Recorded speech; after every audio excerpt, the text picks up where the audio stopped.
అనుదిన నిత్యజీవపు మాటలు. దేవుని నామానికి మహిమ కలుగునుగాక. దేవుని వాక్యాన్ని చదువుకుందాము.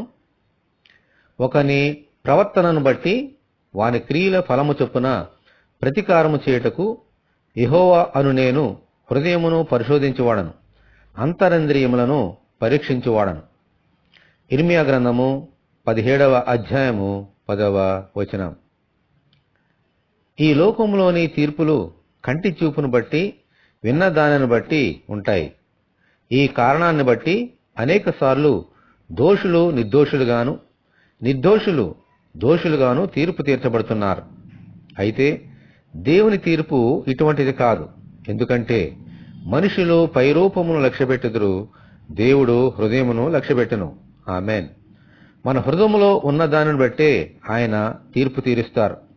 అందుకే మన అంతరంగములో, హృదయములో ఎల్లప్పుడూ సత్యము ఉండాలి. ఈ ప్రభువును మన హృదయంలో చేర్చుకుని మన అంతరంగంలో సత్యముండునట్లు ప్రసాదించమని మనమందరము దేవుని ప్రార్థన చేసుకుందాము.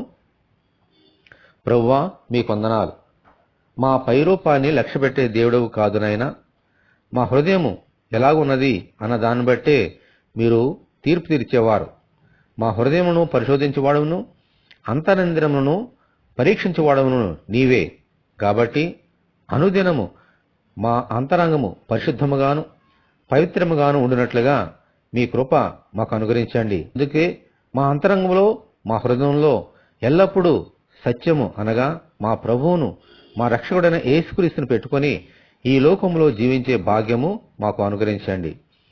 ఈ వాక్యం వింటున్న నీ బిడ్డలందరినీ దీవించమని యేసు అతి పరిశుద్ధమైన నామములో ప్రార్థన చేయుచున్నాము తండ్రి.